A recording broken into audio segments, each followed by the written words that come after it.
गणेश चतुर्थी का पालन। रामू, रमना और पार्थो तीनों दोस्त थे और उन तीनों की माता पिता दिन दिहाड़ी मजदूर है। अगर वो लोग एक दिन काम नहीं करेगा तो उनका गुजरना बहुत ही मुश्किल हो जाता था। इसी तरह से उनके माता पिता कड़ी मेहनत करके परिवार का भरण पोषण करती है। बच्चे भी उनके मदद करते हैं। उसी गांव में सीनू और जगन नाम के दो दोस्त रहते थे। उसके माता पिता उस गांव में बहुत ही धनी व्यक्ति थे। सीनू और उनके सभी दोस्त भी धनी थे। सीनू के पिता किसी गरीब को आसानी से अपने पास नहीं आने देते थे, इसलिए सभी धनी व्यक्ति की दोस्त भी सिर्फ पैसे वाले ही होते थे। अरे भाई, पिछली बार जब हम दादी के घर गए थे तो बच्चों ने मिलकर विनायक चतुर्थी का खूब आनंद लिया था। हमने यहाँ ऐसा कभी नहीं किया। हाँ भैया, पर यहाँ तो पापा हमेशा काम में व्यस्त रहते हैं और मम्मी भी आने वाले मेहमानों के लिए खाना बनाने में व्यस्त रहती है। वैसे भी इस बरस विनायक चतुर्थी मनाएंगे, चलो माँ से पूछते हैं। फिर वो दोनों एक साथ अपने माँ के पास जाते हैं। माँ सुनिए ना, इस बार हम सब मिलकर चलिए ना, विनायक चतुर्थी मनाएंगे। हाँ माँ, पिछली बार दादी ने अपने गांव में कितना अच्छा प्रदर्शन किया था। अरे बच्चों, तुम्हारे पिता तो कुछ काम के सिलसिले में पटना जा रहे हैं, एक हफ्ते तक वापस नहीं आएंगे। मैं उनके बिना क्या करूँगी। नहीं माँ, आपको ये तो करना ही होगा। ठीक है, तो फिर तुम ही कुछ करो बच्चों। तुम्हारे दोस्त तो है ना, उनके साथ एक मंडप बनाओ और पैसों की जरूरत होगी तो मैं दूंगी। मेरी अच्छी माँ। उसकी माँ की सहमति से सीनू और जगन उन दोनों की दोस्त किसना और शशि के पास जाते हैं। किसना की माता पिता भी कहता है कि उनके पास समय नहीं है और ये काम सभी बच्चों को मिलकर करना चाहिए, इसके लिए उसे पैसा देंगे। उन सभी के पास पैसा तो है पर आइडिया नहीं है क्या से क्या करना है। वो लोग सोच में पड़ जाती है। अरे हमारे पास पैसा है लेकिन हमें नहीं पता क्या करना है। मेरा एक दोस्त रमना है, चलो उसी से पूछते हैं कि वो हमारा किसी तरह की मदद कर सकता है कि नहीं। लेकिन वे तो गरीब है, इसलिए अगर हम उनके साथ घूमेंगे तो हमारे माता पिता क्या कहेंगे। अच्छे काम के लिए कोई कुछ भी नहीं कहेगा। फिर वो चारों दोस्त रमना के पास जाता है जहाँ वो रहता है। अरे रमना, हम विनायक चतुर्थी करना चाहते हैं, हमें कुछ मदद चाहिए। पैसे भी है लेकिन क्या करें समझ नहीं आ रहा। अरे गणेश चतुर्थी करने के लिए पैसों की जरूरत नहीं है। तुम 4 लोग हो, मेरे और भी 2 दोस्त हैं। चलो सब मिलकर सब कुछ तैयार कर लेते हैं। अच्छा चलो फिर बताओ किसे क्या करना है, सब मिलकर करते हैं। पहले रामा और पार्थू को लेकर आता हूँ। फिर रमना ने अपनी दोस्त पार्थू और रामा को साथ में लेकर आया। सबसे पहले विनायक मंडप तैयार करने के लिए लकड़ियाँ और नारियल के पत्ते लाने होंगे। उसके बाद वो सभी दोस्त खेत में जाते हैं। नारियल के पत्ते, खजूर के पत्ते और उनके साथ कुछ बांस भी काट कर लेके आते हैं। फिर वो सभी ने मिलकर एक मंडप जैसे बनाते हैं। अरे मंडप तो तैयार हो गया, अब हमें गणेश जी की मूर्ति चाहिए, है ना। पार्थो मिट्टी से बहुत अच्छा गणेश जी की मूर्ति बनाता है। हाँ, मिट्टी से गणेश जी की मूर्ति कैसे बनते हैं, हमने तो कभी नहीं बनाया, बस खरीद लेता हूँ। मैं तुम सबको मूर्ति बनाना सिखाऊंगा। हर साल तुम बनाकर खुद ही पूजा करना, ठीक है। ठीक है पार्थू। फिर वो सभी मिलकर खेत में जाके मिट्टी खोद के ले आते हैं। फिर पार्थू मिट्टी में पानी मिलाकर गणेश की प्रतिमा बनाना शुरू करते हैं। इतना सुंदर गणेश की प्रतिमा को देखकर सभी दोस्त आश्चर्यचकित रह जाते हैं। अरे पार्थू, तुमने तो वाकई बहुत बढ़िया बना दिया। कल विनायक चतुर्थी है ना, पूजा कैसे करेंगे। मेरे घर में एक किताब है, उसमें सब लिखा है। ठीक है, जैसा लिखा है वैसा ही करते हैं। फिर किसना घर जाते हैं और पुस्तक लाते हैं और उस पुस्तक को मंडप में रख देते हैं। कल भगवान को क्या प्रसाद चढ़ानी है। विनायक को माला चढ़ाना जरूरी है, उनको गौरी का फूल बहुत ही पसंद है। सुबह स्नान करके हम सब मिलकर खेत में जाएंगे और फूलों की माला बनाएंगे। साथ ही फूल और आम के पत्ते लाकर मंडप सजाएंगे, ठीक है ना। ठीक है रमना। फिर वो सभी दोस्त सुबह होते ही गौरी का फूल लाते हैं। उसके साथ आम के पत्ते और बहुत सारे फूल के मालाएं होते हैं। उसके बाद सभी ने मिलकर उस मंडप को अच्छी तरह से फूलों से सजाते हैं। उनके साथ उनके दोस्त कुछ प्रसाद के भी बंदोबस्त करते हैं। सीनू पुस्तक खोल के मंत्र का उच्चारण करते हैं। शुक्लं वरधरं विष्णु शशिवर्णं चतुर्भुजं प्रसन्नावदनं ध्याये सर्वविघ्न प्रसादये अगजानन पद्मार्कं गजाननं महानिशम् अनेकदन्नं भक्तानां एकदन्तेर्मुपस्समाहे एकदन्तमुपस्महे। इसी तरह से पूजा करने के बाद भगवान को प्रसाद चढ़ाते हैं। हर रोज सुबह शाम इसी तरह से वो लोग पूजा करते हैं। इसी तरह से 4 दिन बाद सीनू के पिता गांव में लौटते हैं। पापा, हम रोज गणेश जी की पूजा करते हैं। रविवार को उनका विसर्जन भी करेंगे। आप आइएगा ना पापा? ये सब किसने किया? मेरे दोस्त कृष्णा, शशि, पार्थू, रमना, रामू सभी ने मिलकर। रामू, रमना, पार्थू ये सब कौन है? वे हमारे गांव में रहते हैं, थोड़े गरीब है। मुझे तुम्हें कितनी बार कहना पड़ेगा कि उन बच्चों के साथ मत घूमो, उनके साथ मत रहो। नहीं पापा, वे बहुत ही अच्छे हैं। अरे तुम दोनों उन गरीब बच्चे के बारे में क्या जानते हो? वो सभी गरीब बच्चे तुमसे बहला के पैसा लेंगे। अभी तक तुम उन बच्चे को कितने पैसा दिए हो? मैं कह रहा हूँ तुम उन बच्चों से दूर रहो। नहीं पापा, वे पैसे नहीं लिए। जब हमने कहा कि पैसे लाएंगे तो मना कर दिया। माँ ने सिर्फ एक दिन प्रसाद दिया था। अरे क्या क्या तुमने सचमुच 1 रुपया भी नहीं लिया? हाँ पापा, चाहिए तो भाई से पूछ लीजिए। ना केवल जगन, कृष्णा और शशि भी राघव को सब कुछ बताते हैं। अरे क्या, अब तक तो मैं सोच रहा था कि गरीब लोग पैसे के लिए कुछ भी कर सकते हैं। क्या सच में तुमसे एक भी पैसा नहीं लिया? क्योंकि मैंने देखा कि उनके माता पिता झूठ बोलकर कुछ भी हासिल कर लेते हैं। उन गरीबों के बच्चे तो बहुत ही अच्छा है। ठीक है, मैं जरूर जाऊंगा। विसर्जन के दिन सुबह सभी बच्चे के माता पिता वहां उपस्थित होते हैं। भले ही उनके कपड़ों में गरीब और अमीरों की भेद दिखाई देता है, पर उनके मन में कोई भी भेद नहीं थे। जय बोलो गणेश महाराज की जय। जय गणपति बप्पा मोरिया। उसके बाद सभी बच्चों ने गणेश जी की मूर्ति को गाड़ी में उठाते हैं। गाड़ी को धक्का देते हुए गांव के पास वाले नदी में ले जाते हैं और गणेश जी को विसर्जन देते हैं। इसी तरह से बच्चों की गणेश चतुर्थी का उत्सव धूमधाम से समाप्त होते हैं। हालांकि राघव ने गरीबी की ईमानदारी देखकर बहुत ही खुश होता है। उन सभी गरीबों के तकलीफ समझने की कोशिश करते हैं। राघव ने अपने कारखाना में सभी गरीबों को नौकरी देते हैं और वो उनके बच्चों के भी पढ़ाई की भी जिम्मेदारी लेते हैं।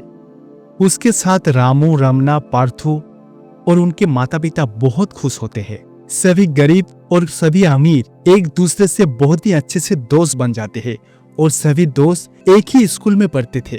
कोई गरीब और अमीरी की भेद नहीं रहता है। वो सभी लोग एक दूसरे से घूमते हैं। इसी तरह से विनायक चतुर्थी के उत्सव के बाद उनके जीवन बदल जाते हैं। माधवपुरम में मल्लिका नाम की एक लड़की रहती थी। मल्लिका की माँ का नाम कल्याणी था। उसके पिता का नाम रामैया था। रामैया अपनी बेटी को कभी बाहर नहीं जाने देते थे।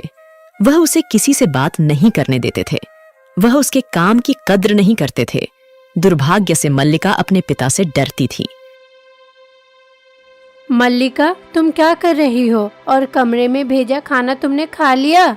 ये क्या है माँ? पिछले कुछ दिनों से आप लोग मेरे कमरे में खाना भेज रहे हैं। कम से कम मुझे बाहर भी नहीं जाने देते। आप सब मेरे साथ ये सब क्यों कर रहे हो? और पिताजी इतने डरे हुए क्यों रहते हैं? बताइए ना। अरे बेटी, क्योंकि तुम एक लड़की हो इसीलिए थोड़ा डर और सावधानी है। अगर तुम्हारी भी बेटी होगी ना तो हमारा दर्द तुम्हें समझ में आएगा। माँ, एक बार खिड़की से बाहर तो देखो, मेरी उम्र के लोग कैसे घूम रहे हैं। वे अपने पसंद के कपड़े पहनते हैं, मंदिर जाते हैं, वे आराम से रह रहे हैं, लेकिन मैं इस 4 दीवारी में फंसी हुई हूँ। तुम्हें तो पता है कि तुम्हारे पिता कुछ ज्यादा ही सतर्क है, इसीलिए वे तुम्हें कमरे से बाहर नहीं जाने देंगे। वे कुछ ही दिनों में तुम्हारी शादी करने की सोच रहे हैं। वे तुम्हारे शादी के लिए लड़के भी ढूंढ रहे हैं। एक अच्छा लड़का देखकर तुम्हारा शादी भी करवा देंगे। क्या शादी? क्या आप मुझे एक जेल से दूसरी जेल में भेज रहे हो? आप मेरे माता पिता होकर मुझ पर ही भरोसा नहीं करते तो सोचिए मेरे ससुराल वाला भी मुझ पे कैसे भरोसा करेंगे। वे भी तो मुझे एक कमरे में बंद करके रखेंगे। लड़कियों का जीवन ऐसा ही होता है। सवाल करना बंद करो और इस जीवन का आदत डालो। कल्याणी मल्लिका से यही कहती है। मल्लिका भगवान कृष्ण से बहुत प्रेम करती है। वह भगवान कृष्ण को अपनी सारी पीड़ा और कठिनाइयां बताती थी। उसके कमरे में एक छोटा सा बरामदा था। वह प्रतिदिन उस मंडप में भगवान कृष्ण की मूर्ति की पूजा करती थी। भगवान कृष्ण, मेरी दुख और कठिनाइयां कब समाप्त होंगे? मैं बाहर की दुनिया देखना चाहती हूँ, लेकिन मैं लगातार इन 4 दीवारों के बीच में फंसती जा रही हूँ। मैं अब इस जेल में नहीं रह सकती। आपके अलावा मुझे कोई नहीं बचा सकता। कृपया मेरी मदद कीजिए भगवान जी। इस प्रकार मल्लिका भगवान कृष्ण से अपनी पीड़ा के बारे में बात करती रहती है। इस तरह से कुछ दिन बीत जाते हैं। एक दिन मल्लिका खिड़की से बाहर देख रही थी। मेरी उम्र की सभी लड़कियां खुशी से खेल रही है। मैं भी उनके साथ खेलना चाहती हूँ, घूमना चाहती हूँ। ठीक उसी समय रमैया दरवाजा खोलता है और मल्लिका के कमरे में प्रवेश करता है। मैंने तुम्हें कितनी बार कहा है कि खिड़की के पास मत बैठो। घर के खिड़की केवल हवा आने के लिए होता है, उधर इधर देखने के लिए नहीं।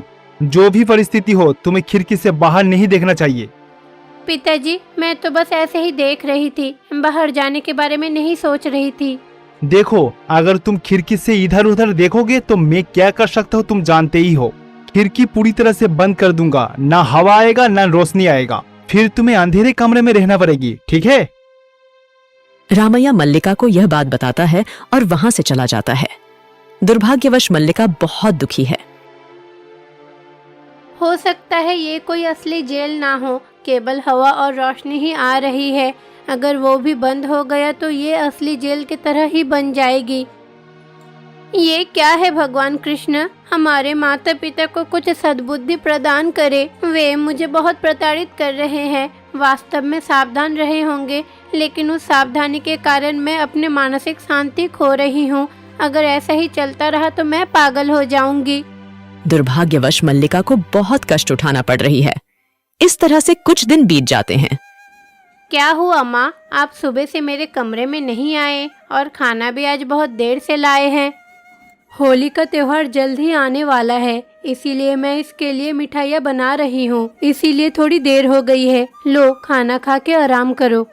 माँ, मैं होली के दिन इस कमरे से बाहर आऊंगी ना? क्यों? क्या तुम्हें कोई काम है क्या?